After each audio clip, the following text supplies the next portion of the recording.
cuman harus dipindah Nggih. gitu. Oke, mungkin niku wae lah. Baleni ndongakne Mbah Kasan mugi-mugi pinaringan husnul khotimah. Amin. Nggih, mugi dados jariyahipun piyambake saged diteruske anak putune. Kalih niku Mas, mungkin nyambung teng jenengan didhawuhi napa kedapuk sehingga mungkin jenengan sing kula pahami dumugi sakniki kan satu hal sing jenengan lakukan itu kan lebih ke ngemong. Ngasuh ngemong nggih sak kabeh-kabeh beberapa kula sok manggi teng mriki mungkin adik-adik remaja, beberapa pemuda mungkin juga sing keluarga sampai mungkin nggih tidak sedikit beberapa yang sepuh kula nggih nate panggih pas dolan teng jenengan wonten ingkang lenggahan wonten mriku.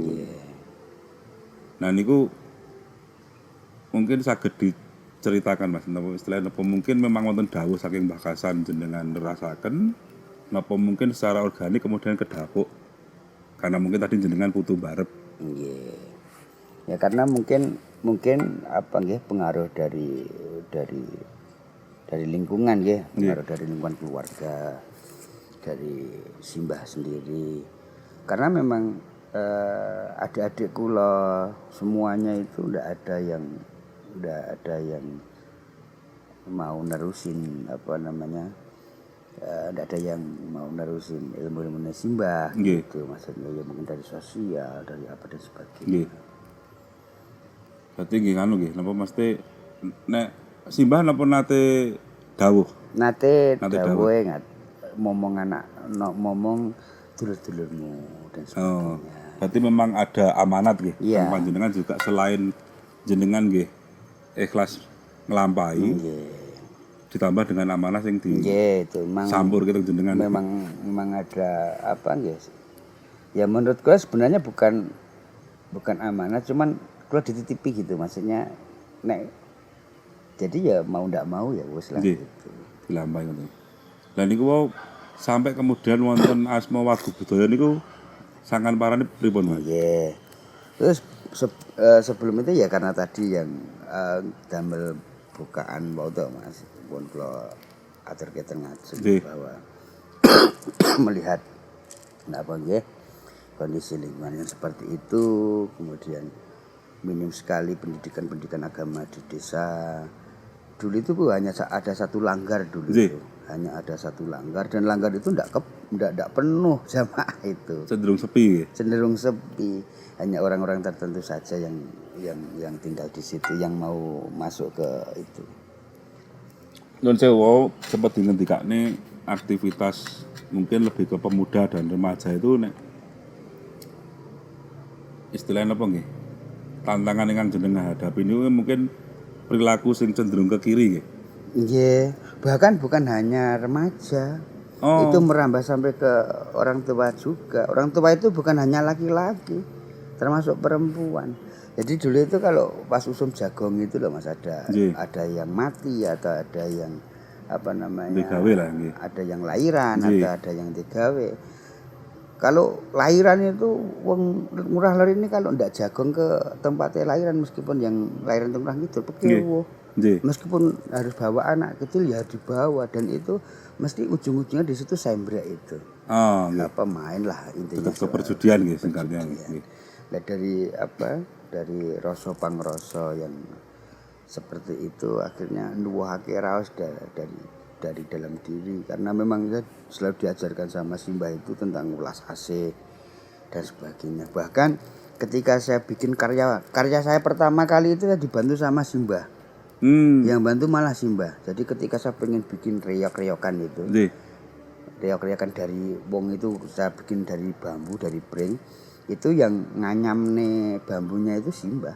Niku wujudipun reok-reokan napa? Dadak merak napa? Iya dadak merak, cuman pada saat itu kenapa yo? Saya berpikir, ngopo ya reok kok kudu dadak nganggo ulu merak kan gitu. Kan di sini banyak tanaman, banyak bunga-bunga. Kenapa ndak harus pakai bunga reok ya gitu maksudnya. Artinya menyikapi kali ngerespon lagi. Iya, itu pas saya masih SMP itu Mas. SMP nggih. Iya, saya SMP. Belasan tahun nggih. Karena sebelum itu saya sempat usul sama Pak RT pada saat itu, ya memang karena keadaan itu ya, karena keadaan lingkungan, saya ngusulke untuk direstui saya mendirikan organisasi. Nggih. Itu ada organisasi yang sampai sekarang masih diuriri sama anak-anak, alhamdulillah. Itu namanya Ngudi Utomo. Ngudi Utomo. Ya. Nggih. Menika istilahnya ngomong adik-adik anak-anak nggih, Mas. Ya, yang taraf sekolah. Jadi Nggih. yang taraf sekolah Sampai remaja nggih. pada saat itu ada yang SD kelas 6, SMP Nggih. sama SMA Nggih. yang masih sekolah. Mau pada saat itu SMA itu masih paling hitungannya 1 2. Nggih. Itu yang sekolah ke SMA. Nggih, nggih. Pada saat itu. Akhirnya disetujui sama Pak RT dan jadi nama Ngudi Utomo. Tapi sebelumnya saya sudah ngumpulin sedulur-sedulur, biasanya konco-konco yang dekat sama saya itu takjak rebananan, takjak sholawatan dan sebagainya. Meskipun masih karo mendem gitu. Oh, nggih. Ya, ini transisi kan mungkin. Iya, tapi kalau saya kan enggak pernah apa kudu enggak. Saya enggak mau. Jadi ketika orang itu mau berhijrah itu karena kerentek hati. Nggih, terus. Ya. Karena ketika harus ada kekerasan atau pemaksaan atau intimidasi dan sebagainya. Kowe ngene lho, rokok enggak, saya enggak pernah. Nggih. Saya bikin lagu-lagu itu sama SMP itu mau saya bikin lagu-lagu sholawatan itu. Saya bikin syair-syair dan sebagainya. Terus Ngudi Utomo. Dados napa tambah Wagu Budaya? Tambah nggih. Iya. Berarti Ngudi Utomonya masih nggih? Masih. Ngudi Utomo alhamdulillah masih. Wong yang tetangga RT itu dulu juga ngikutin semua. Yang sebelah sini ini bikin organisasi open, organisasi pemuda ngelurah itu ya muda-mudi ya podo sama yang saya bikin itu Ngudi Utomo. Yang RT 1 itu bikin ORIN, organisasi remaja Islam lurah. Nggih. Tapi tidak bertahan semua. Nggih. Yang bertahan sampai sekarang Ngudi Utomo. Ngudi Utomo. Nggih. Lajeng tambah Wagu Budaya niku sampai mendapati nama Wagu Budaya niku pripun, Mas? Saya cukup penasaran. Iya, jadi itu kan di Ngudi Utomo itu sebelumnya sudah saya bikin rebana. Saya sudah bikin ketoprak dan sebagainya. Lah, ketika sudah ada kerentek, sudah memang berani mancing itu saya bikin. Kan teman-teman kula yang dekat-dekat sama kula ya entah yang dari mana, dari Pak Krama, dari mana-mana itu kan semua pada bikin pondok pesantren. Temen kula ngaji di sini si Rifai itu juga punya keinginan bikin pondok pesantren dan sebagainya. Tapi kalau saya berpikir kalau harus pondok pesantren enggak mungkin gitu maksudnya. Makanya aku ke sanggar wae gitu. Sanggar kalau sanggar itu kan lebih fleksibel nggih. Siapapun bisa masuk ke dalamnya, entah Nasrani, entah Hindu, Buddha dan sebagainya. Jadi saged ngerangkum dalem ya. Jadi iso ngerangkul seduluran kabeh lah. Wagu Budaya, kenapa namanya wagu? Wagu itu sebenarnya kan singkatan niku, Mas. Jadi wagu itu tak ambil dari kata waton guyub gitu. Oh, oke. Karena kalau wagu secara arti pada umumnya ini kan rapatut. Rada minus nggih, Mas. Iya, kan rapatut wagu. Nggih, wagu rapatut nggih. Nggih. Mungkin hal-hal seperti ini kan nek mboten ditanglepne kan nggih mboten kebabar. Nggih. Oke, berarti saking wagu itu akronim dari waton guyub. Waton guyub. Sing lebih kepada ya paguyuban, seduluran. Sanggar Wagu Budaya, waton guyub budaya nggih. Karena saya memang melihat latar belakang kula sendiri, Saya bukan seorang seniman, saya tidak sekolah, bukan orang akademi. Ya. Jadi mungkin kalau saya harus ngomong ke babakan seni kan lucu, saya itu bukan seniman gitu maksudnya. Akhirnya ya wes lah aku ketoprak-toprakan, aku bikin ini dan sebagainya. Akhirnya dan pada saat itu pun saya bikin sanggar itu juga tidak langsung diakui sama masyarakat. Jadi itu pun masih dengan pandangan-pandangan yang kurang baik dan sebagainya. Tapi ya tidak masalah. Wong pada dasarnya urip iku kudu minta becik intinya. Intinya kita selalu berbuat baik entah nanti hasilnya seperti apa itu Gusti Allah kan Nggih. gitu. Pun derek mawon nggih Mas. Nggih. Nah niki Mas, Sanggar Wagu Budaya artinya kan justru malah berawal dari kegiatan-kegiatan kebudayaan. Iya. Munculnya nama malah belakangan nggih. Nggih. Nggih. Sanggar Wagu. Nah, ingkang dimong atau diasuh di kegiatan sanggar niku karena kan ngeten Mas, nek kula teng sowan teng dalem jenengan kan enten beberapa lukisan. Ada beberapa karya-karya yang mungkin dekat ke ranah ukir, patung nggih. Nggih. Lah niku napa mawon Mas ingkang sampun kelampahan atau sudah pernah terjadi di Sanggar Wagu Budaya itu bentuk-bentuk kegiatan kesenian kebudayaan ini napa mawon sih?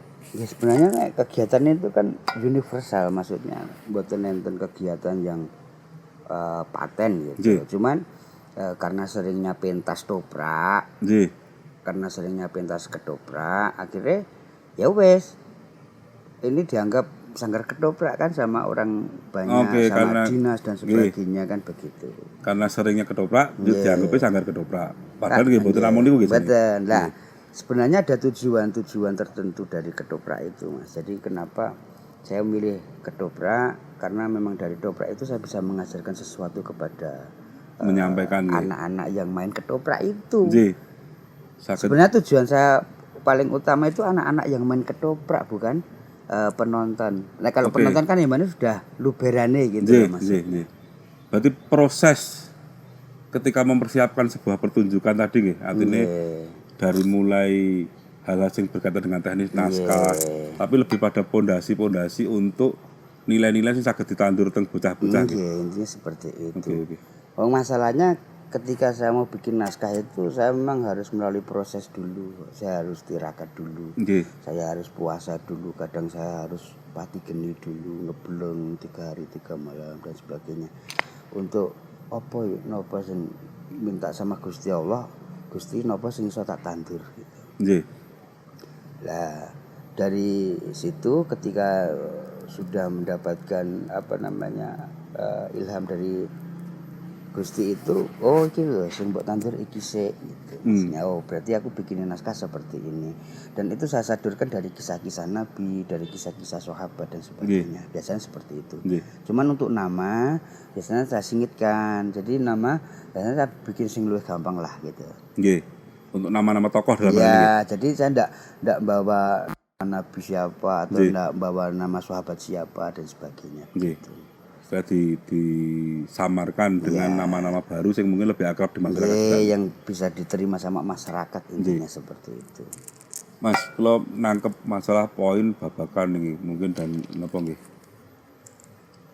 Tentang pamomong yang mungkin lebih dekat ke pengasuh. Niku nek miturut panjenengan pripun Mas? Artinya kan jenengan kan sedang melaksanakan fungsi itu. Nggih ngancani nggih. Jadi istilahnya napa nggih? Pamomong niku wong saya itu enggak merasa ngomong siapa-siapa sebenarnya. Ya cuman ya karena memang banyak adik-adik sak pantaran terus sak sak dhuwure umuran kula. Sekelet kalih kula akhirnya ayo lah bareng-bareng ngeten mawon gitu. Tapi kan secara umum untuk memenuhi fungsi itu kan juga wong buktine nggih tidak sembarang orang mau atau bisa mau dan mampu nggih. Artinya kan enten sing mungkin mampu ning mboten mau. Enten sing mungkin mau tapi istilahnya sangune dereng jangkep, artinya dereng mampu. Lah ini kan kedah sinkron, kedah sambung gitu nih. Nah, mungkin jenengan nggih mboten nate merencanakan, mboten nate istilahnya apa nggih? Kasarnya tidak pernah mencita-citakan untuk nglampahi ngeten iki ning pada akhirnya kan jenengan kan gelem ra gelem, siap ra siap. Dan akhirnya jenengan kan nggih nek kula ningali nggih insyaallah saya menangkap keikhlasan jenengan untuk niku lah sebagai tempat jujukan, ngobrol sampai kemudian nanti berujung pada kegiatan-kegiatan entah itu kebudayaan ataupun sosial kemasyarakatan. Ya mungkin karena memang awalnya itu memang tentang syiar itu sebenarnya tentang dakwah. Jadi bagaimana kita berdakwah pada saat pada zaman kula kecil itu langgar yang satu ini Nggih. ini mengalami nopo nggih. Kena badai lah di situ. Nggih. Jadi sudah mulai ada bibit-bibit perpecahan pada Nggih. saat itu ya pembedaan-pembedaan Nggih. itulah pengkotak-kotakan dan Paham-paham sing mboten sinkron nggih. nggih. Lah itu jadi akhirnya mau ndak mau mungkin ini tuntutannya dari Gusti Allah. Kalau belajar dari dulu itu berarti kudu dicakne dan sebagainya. Jadi bagaimana sebenarnya tentang apa nggih kalau simbah itu mengistilahkan itu tentang keselamatan tadi lah intinya. Nggih. Tentang keselamatan. Jadi selamat ki ya kabeh. Selamat ki ya awake, ya selamat ki ya dunyane, ya alame maksudnya. Jadi selamat ki ya jagat cilik, ya selamat ki ya jagat gede. Jagat cilik jagat gede niku lho Mas. Jagat cilik jagat gede itu jagat cilik itu kita pribadi. Nggih. Jagat gede kan alam raya. Alam raya nggih Mas. Semua isinya nggih. Mboten namung menungso nggih. Nggih, karena memang memaknai dari wejangan-wejangan simbah sendiri itu tidak begitu mudah gitu. Tidak mudah seperti ngopo langsung ngomong ketemu ndak. Jadi Nggih. memang harus melalui laku. Jadi kalau simbah itu mengajarkan sesuatu dengan laku. Berarti saged disimpulkan lebih pada contoh Mas. Nggih. Beliau meneladani memberikan suri teladan ke meneladani lah, memberikan tauladan. nggih. Memberikan tauladan. Jadi ketika iki kepengin sinau paham kitab utawa pengen paham urip sik kaya ngene iki, kowe iki turun ning sampah. Jadi harus tidur di sampah dan sebagainya gitu. Sampai pada hal-hal seperti itu nggih. Artinya Nggih. buktikan. Buktikan. Jadi kudu ngerti dhewe aja mung bener ke omongane wong, ning kudu ngerti kebenerane omongane wong gitu. Jadi ketika kita membaca Ihya Ulumuddin, kita membaca apa dan sebagainya itu, ya aja mung bener ke buku Ihya iku lho maksudnya. Nggih. Tapi harus ada perjalanan. Jadi nek aja mung ngrungokke wong mangan sate ki enak gitu maksudnya. Ya dicipi. Sate ki enak loh. Tapi kan dari cerita saja. Nggih. Dan kita kadang-kadang dari cerita-cerita itu kita mampu menceritakan dengan imajinasi kita. Biasanya seperti itu. Nggih. Yang terjadi sekarang kan seperti itu. Nggih. Akhirnya apa-apa kudu dalil, akhirnya apa-apa kudu nasab, akhirnya kudu dan sebagainya. Nggih. Tapi tanpa merasakan terlebih dahulu. Lah tauhid itu seperti apa toh? Ketuhanan seperti apa kan? Harus nemokke Tuhan, Nggih. nemokke Allah iki kepiye to carane kan gitu Mas. Di dalam proses tadi. Iya, nggih. kalau simbah kan seperti itu cara mengajarkan. Oke, menarik tinggi pasinaon apa sih tinggi bahan tinggi sinau tinggi renungan. Lah ini pohon gede-gede ini tinggalannya simbah. Tinggalan simbah Mbah Kasan. Nggih, Mbah Kasan Rejo. Ya, pohon-pohon besar di hutan ini tinggalannya Mbah Kasan. Nggih. Terus niki Mas, nun sewu, tadi kan kita bahas mengenai wagah budaya dengan kegiatan ini. Nah, teng lurah niki piyambak sak ngerti kula nggih dereng nate sowan ketika wonten agenda bersih desa nggih. Bersih napa dukutan nggih. Nggih. Nah, niku dukutan niku secara napa istilahnya nggih? Gambaran singkatnya pripun? Kalih kiprah wagah budaya terhadap dukutan niku sambungnya pripun, Mas? Nggih. Terus dukutan itu sebuah tradisi untuk sebenarnya ajaran dari luhur itu yang adiluhung luar biasa adiluhung itu tadi mengajarkan kepada masyarakat itu untuk selalu bersyukur kepada Gusti Allah. Nggih. Nah begitu. Dan itu tempatnya di Menggung. Menggung itu adalah tempat untuk melengaki rasa marang Kang Maha Agung. Kemudian nun sewu bali rada Menggung niku melengaki rasa marang Kang Maha Agung. melengake rasa karang Marang Kang Maha Agung. Kang Maha Agung. Jadi maksudnya kepada Gusti. Nggih. Gusti Allah. Nggih. Kemudian garwane Mbah Menggung itu sesilih Nyai Rasa Putih. Jadi ketika kita sudah melengki rasa marang Kang Maha Agung, maka hati kita pun akan bersih, tazkiyatun nafs maksudnya. Nggih. Nah, kita akan menemukan yang namanya akhlakul karimah. Begitu. Oke, berarti nggih anu nggih artinya kalau kemudian ini sebenarnya cuma masalah jalan atau cara menyampaikan risalah gitu. Nggih. Artinya budaya itu menjadi jalan gitu. Intinya kitab yang dilambangkan lah itu. Nggih. Nggih, kitab. Artinya kan misalkan kata mungkin kan ngeten Mas, berarti kan keterbatasan informasi atau mungkin memang jarang dibabar juga. Itu kan penangkep warga atau mungkin orang secara umum itu kan tradisi yang akrab dengan hanya sekedar tradisi, tidak ada istilahnya namung hubungannya horizontal. Iya. Padahal secara maksud horizontal ini digembakoi untuk Oh, vertikalnya lah, kan. nggih. Jadi tidak semena-mena Mbah Badru itu bikin sebuah acara yang acara itu mungkin dia nukar lanjut anak putuku, tidak sebenarnya. Bukan sebuah konsep hiburan atau konsep apapun, tidak. Tapi di situ ada konsep untuk mengajarkan ketauhidan sebenarnya. Nggih, konsep bersyukur nggih. Ya, kan banyak proses di dukutan itu Mas. Nggih, dados niki Mas, dados kemutan ngendikane salah setunggaling para alim nggih. Menawi kan nek kula nggih dereng nate ningali to, artine kan namung saged mengimajinasikan sementara ini. Mudah-mudahan mungkin ke depan saged bergabung lah. Langsung merasakan napa prosesi dukutan nggih. Nek niku wau ngerasaken ngendikane para alim niku kan istilahnya napa nggih?